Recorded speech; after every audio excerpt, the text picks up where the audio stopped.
Thanks so much for joining us. We're live at 5 and we're ready to get your thoughts on the day's stories. We've been having so much fun this week hearing from you, getting your comments about everything that's going on. You can subscribe to our YouTube channel, follow us on Facebook. If you want to get in on this conversation, we post every day.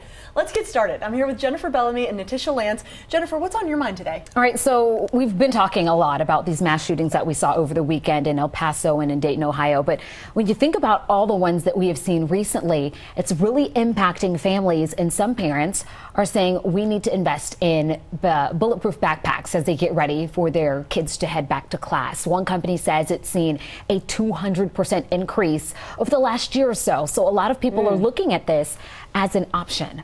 I think that's scary to me. Even looking at that video, it's scary that company has to make those backpacks, but also as a parent, I'm thinking, would I spend that money if my kid was in elementary school? Probably. And I wonder if school districts are investing in this as well. So not just the parents, but also school districts saying, okay, you know, we're doing everything that we can from a precautionary level within our schools, but also, you know, we need to take it a step further in order to make sure that our kids are protected. What's the age range for all these?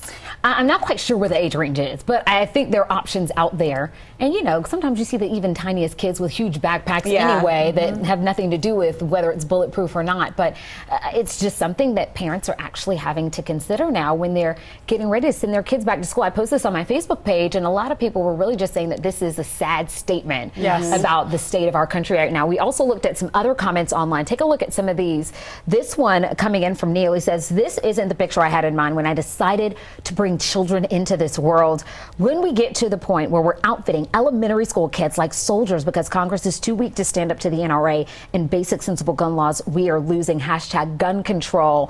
And Khalil also talking about the price. Shaw mentioned how it's an investment, and it certainly is. He was talking about at the price of $120 or more. Wow. They're ensuring that only kids who are wealthy or have the wealthy families are the ones that actually will be able to afford this extra layer of protection. Because while some people are saying, hey, no hands down, I will invest in this, what about people who have multiple children, who have a single parent home? That's a lot of money, especially when there's kids who are struggling just to have shoes on their feet and to have lunch food, every day. Yeah, exactly.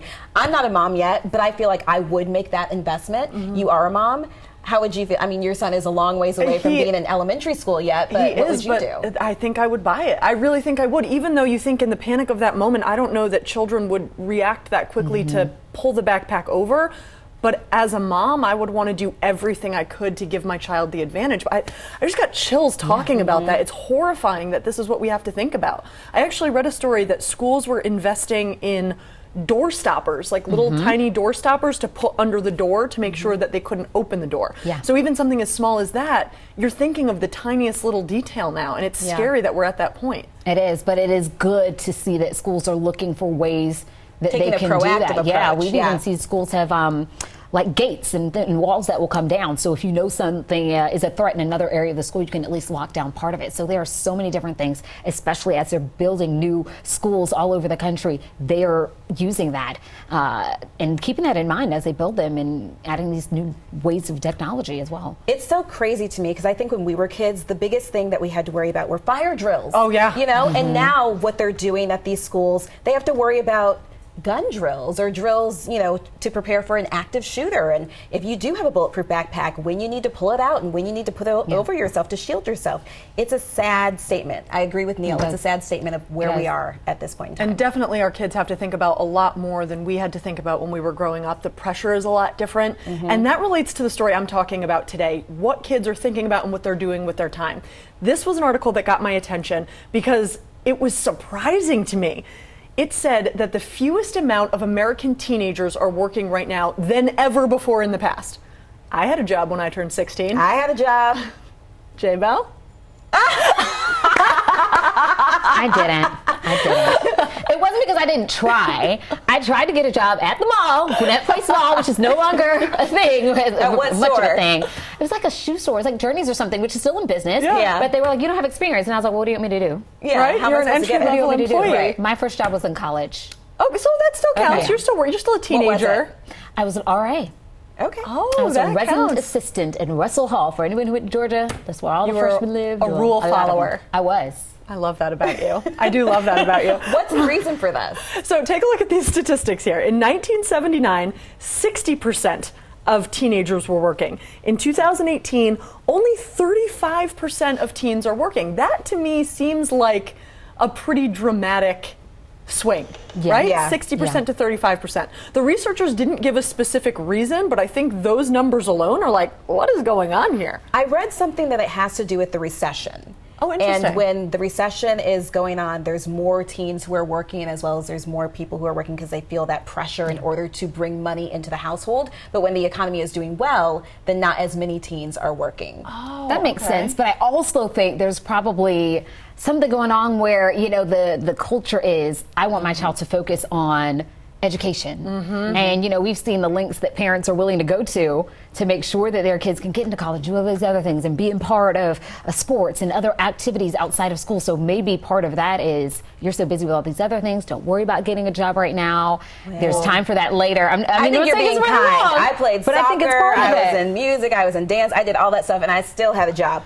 I'm going to tell you, my brother has 2 teenagers in his household right now, and my niece Isabella is one of those kids. I mean, she doesn't want to work, and he's trying to teach her the value of money at this point. She's about to be a senior in high school, so she had a job at Banana Republic, and she's like, I don't like it, I just don't want to go anymore. And he's like, that's not how this works. If you're going to live in this house, you need to have a job. So she quit the job, got grounded, got in trouble for it, and now she has a new job. She's working at the country club. But I think it teaches you so many skills along the way. So my first job was at the Gap, so I can fold a pair of jeans like nobody's business. Very impressive. But it teaches you, I mean, you have to be responsible to get someplace on time, and just those very basic skills. And I also loved having my own money. Yes, you know? 100%. So I put this question out to my Facebook page. I said, what was your first job and what did it teach you? So for me, I was a waitress, like my entire career before my career. It feels like I waitressed forever.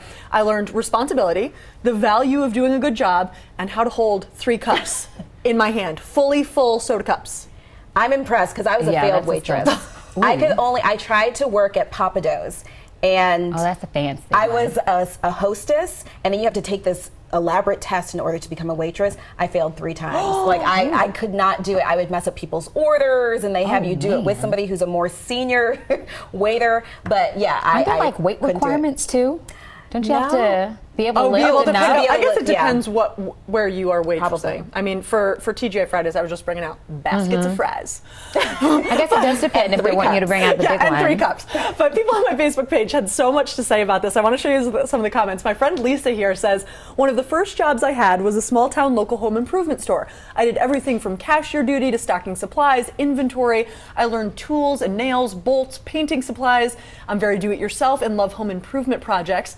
Thankfully, the handy woman skills I learned and confidence to tackle any project because I loved my part-time job there. And I love that she said that because it transferred into what she ended up doing later in life. And then Elizabeth made a great comment that, Jennifer, I think kind of spoke to what you were talking about later. She says she worked straight out of high school. Her kids work too.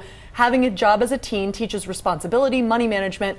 Here's the point, though. I wouldn't want my kids to do too much while still in school. School is a job, too. That's true. And I do think that's an important point. I remember in college, I was also waitressing while taking college classes, and my manager called me up one day and said, oh, can you take a shift Wednesday at 11? And I'm like, yeah, I want to make money. I should skip my class. And then I had hard stop. I'm not skipping class to go to my part-time job. But it is, you have to figure out where your priorities are there. Yeah, and I think it's with parents who still have their kids in the household with teens, you have to know your kid well enough. So if you know they can't manage having the job as well as working, going to school and doing that as a full-time job too, then just, lay off maybe a little bit. Lay off a little bit. But put in place those allowances. Because if you have a daughter like Isabella, then you're going to be spending all your money. Poor Isabella, you called her out up and down the show. I will say though, luckily she lives in Minnesota. This is online forever. My parents, so like when I was growing up, even little, like before you could like get jobs, we had a chore sheet. And little things like that can get you on the right road. Right. And I was checking it off. I was like, I did you have the those trash. star I did this. stickers? I did No, it. I checked it off, and then I had to add it up at the bottom. I was like, I did this, I did this, I did this. You owe me.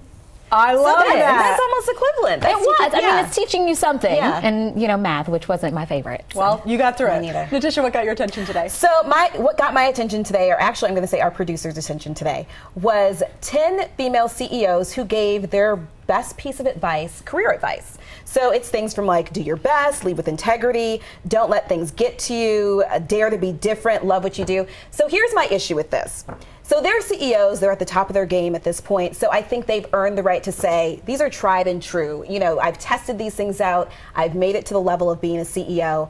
So I can tell you, this is the best piece of advice I've ever gotten. But for us, we're mid-career, you know, we're still along the way. And I feel like I've received so many different gems of information from people that have been great pieces of advice. It's hard for me to say what the best piece of advice has been at this point, you know, because we're still learning and growing. I feel like all those different pieces of advice that you get will serve you at different points along your career path. And you can reach back into your Rolodex and say, oh, I love that piece of advice that I got from Caitlin, or I love that piece of advice I got from my dad or whomever, and I can apply it to this situation.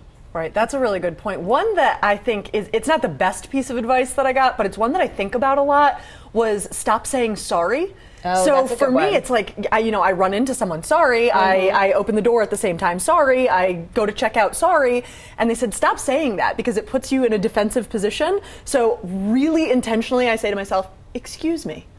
Like, that's good. Walking to the same point as someone at the same time is not a reason to apologize, it's just, excuse me. Yeah. So that's one that I think about a lot. Another one that one of our executive producers here gave me was person first, career second, because I think all three of us are really ambitious career people. But she said, Erin Peterson, who I love so much, she said, you have to think of yourself as a human being before a career person. Yeah, How about you? Good too. I'm not sure what the best piece of advice in terms of career stuff has been. I mean, I feel like there have been, like you said, little things along the way. And I was actually going to say what you said about things being really important and impactful at different phases of your life. Yeah. You know, when I first started this job, I would be super stressed out going into meetings at the beginning of the day. And I'd be on the phone with my parents and they're like, calm down, it's going to be all right. But, that's not the case anymore. So, I mean, it depends on where you are and where you're trying to go next, what piece of advice is going to help you. I mean, I think a big thing that my mom tells me is just calm down and say a prayer. Oh, yeah. Because whatever is, going on, knowing my family and knowing that both my parents are retired, they've been through, a long career already, it's not the end of the world. Right. And so I think that kind of goes back into what you're saying about being a person first, because while your career may be important to you, so is your family, or so is what's going on at your household. And so you have to, prioritize and put yourself first and your family first and figure out what the best move is for you and your family, and, kind of keep that as the central focus. Yeah. I do listen to a lot of podcasts, though, and I will say on those, the constant thing is people saying, everything kind of fell into place when I was just myself. And I think we're all such specific people, and we have specific gifts that we add and we bring to different situations. And that's probably the most important thing. And once you can embrace who you are, the sooner you can do that, I think the easier you can meld into whatever your job is, because you can advocate for yourself so much better when you have a stronger sense of what you stand for and what you don't. Because you're being authentic. I love that so much. We want to hear from you, though. What's the best piece of advice you've ever gotten? What advice do you give to young people as they're coming up through your career? We really want to hear your thoughts on this, so make sure you comment below. Also, like our pages, subscribe, and get in on the conversation. We want to hear from you. And we'll see you again tomorrow. It's almost Friday.